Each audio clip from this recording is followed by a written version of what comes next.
Sometimes we cannot deny that we have some dark thoughts in our minds. Welcome to the X Ladder, the place that we will discover knowledge.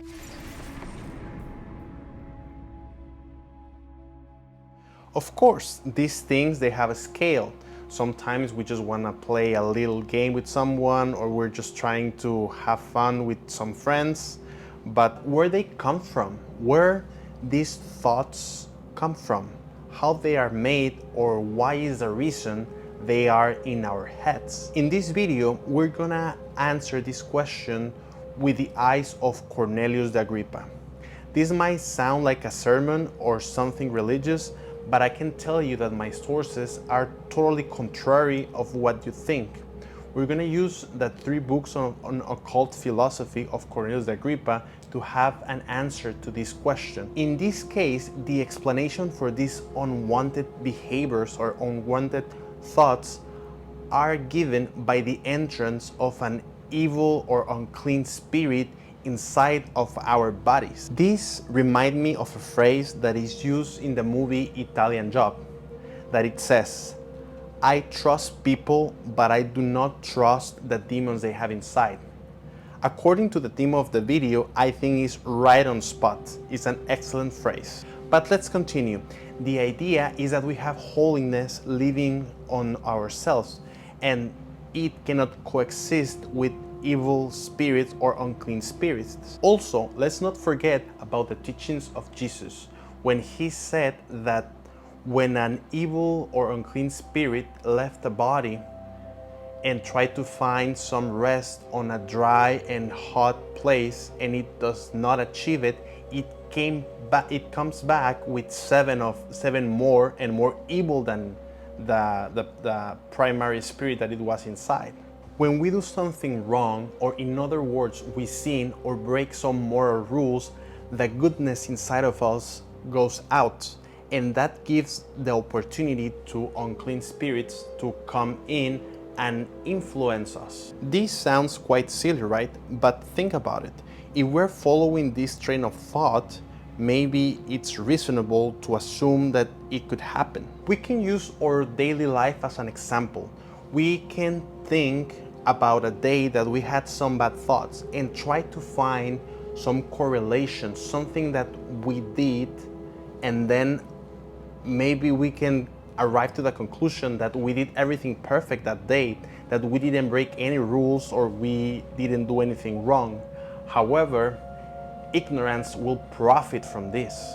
Ignorance can trick us because we ignore what can be a breaking of a moral rule or a commandment in this case.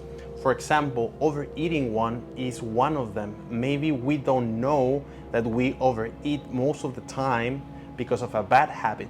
So bad habits can lead us to break this rule. So without realizing it, we are breaking so many rules that are giving the opportunity to unclean spirit to influence us. These bad behaviors will make our body to be in balance and let opportunities to imbalances to become calamities in our lives. As a result, we create some bad habits that will make us live a tough life that nobody will be happy about.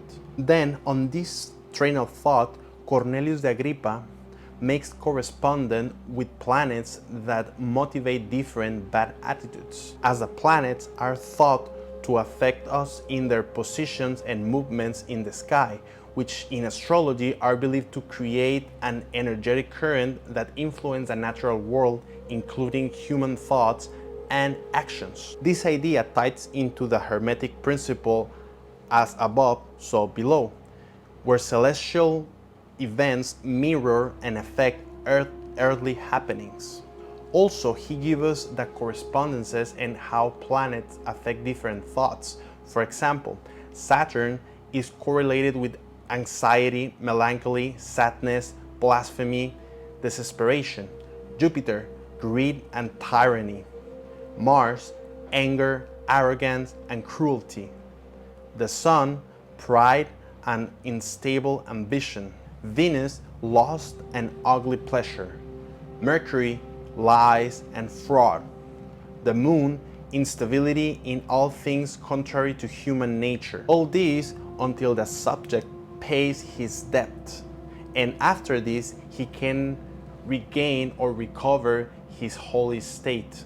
I admit it's very complicated to know all these rules and to be observant of ourselves all the time, but let's face it, nowadays every philosophy school has the same principle.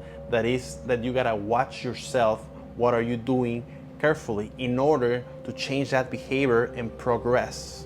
From this point of view seems reasonable.